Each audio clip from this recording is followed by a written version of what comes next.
भारत पाकिस्तान में अचानक क्यों हुआ सीज फायर? 10 पॉइंट्स में जानिए संघर्ष विराम के बाद क्या क्या हुआ। जम्मू कश्मीर के पहलगांव में 22 अप्रैल को हुए घातक आतंकवादी हमले के बाद सीमा पर भारत और पाकिस्तान के बीच तनाव अपने चरम पर था और इस बीच दोनों देशों ने शनिवार को तत्काल संघर्ष विराम पर सहमति व्यक्त की। अमेरिकी राष्ट्रपति डोनाल्ड ट्रंप ने ट्वीट कर बताया कि ये सफलता तब मिली जब 2 दिनों तक लगातार दोनों देशों के नेताओं से गहन बातचीत की गई।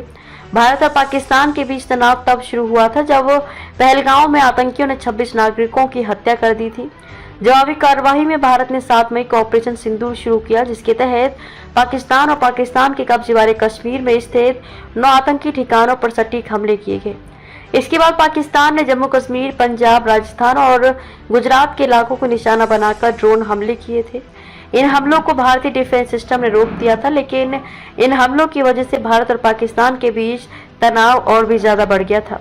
बढ़ती चिंता के बीच अमेरिका ने तनाव को कम करने में महत्वपूर्ण भूमिका निभाई। अमेरिकी विदेश मंत्री मार्को रूबियो ने कहा कि उन्होंने और उपराष्ट्रपति जेडी वेंस ने दोनों देशों के वरिष्ठ अधिकारियों के साथ चर्चा की। रूबियो ने पीएम मोदी की सराहना की। रूबियो ने टकराव के बजाय बातचीत को चुनने के लिए पीएम मोदी और पाकिस्तान की भी सराहना की। हालांकि संघर्ष विराम की घोषणा के कुछ घंटों के बाद ही श्रीनगर और सीमावर्ती क्षेत्रों में पाकिस्तान द्वारा उल्लंघन देखा गया। आइए जानते हैं सीज फायर के बाद क्या क्या हुआ। संघर्ष विराम समझौते के कुछ ही घंटों बाद जम्मू कश्मीर के मुख्यमंत्री उमर अब्दुल्ला ने संघर्ष विराम समझौते पर सवाल उठाए, क्योंकि शनिवार शाम श्रीनगर में जोरदार धमाकों की आवाजें गूंज उठी। अब्दुल्ला ने एक्स पर लिखा, संघर्ष विराम को आखिर क्या हो गया? श्रीनगर में धमाकों की आवाजें सुनी गई, ये कोई संघर्ष विराम नहीं है। श्रीनगर के बीच में हवाई रक्षा इकाइयों ने अचानक गोलीबारी शुरू कर दी। इससे पहले अमेरिका ने युद्ध विराम का श्रेय लिया था। CNN के अनुसार यह बताया गया था कि ये उपराष्ट्रपति जेडी वेंस ही थे जिन्होंने अंततः प्रधानमंत्री मोदी को शुक्रवार को पूर्वी समय अनुसार दोपहर 12 बजे फोन करके आग्रह किया था कि वे भारत को पाकिस्तान से सीधे बात करने के लिए कहें, ताकि तनाव कम करने के लिए उपलब्ध विकल्पों पर विचार किया जा सके। CNN के अनुसार अधिकारियों ने कहा कि वेंस ने सबसे पहले खुफिया जानकारी ट्रंप को दी और फिर पीएम मोदी को फोन करके बताया कि अमेरिका का मानना है कि अगर सप्ताह के अंत तक में दोनों देश शांत नहीं हुए तो तनाव बढ़ने की बहुत अधिक संभावना है। शनिवार शाम को भारत के सीमावर्ती राज्यों में सायरन बजने लगे और धमाके गूंजने लगे, क्योंकि पाकिस्तान ने एक बार फिर भारतीय वायु क्षेत्र में ड्रोन लॉन्च किए।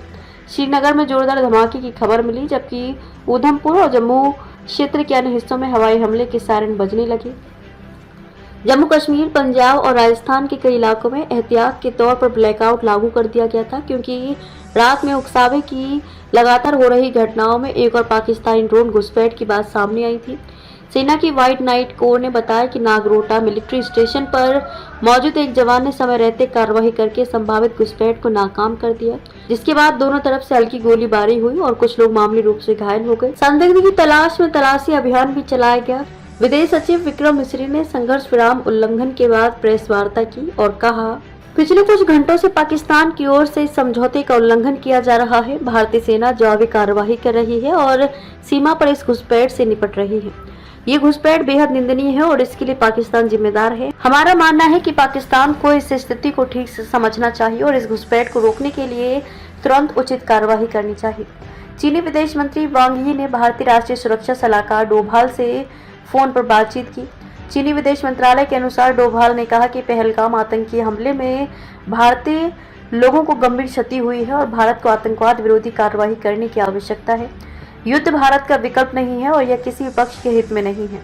भारत और पाकिस्तान युद्ध विराम के लिए प्रतिबद्ध हैं और जल्द से जल्द क्षेत्रीय शांति और स्थिरता बहाल करने की उम्मीद करते हैं।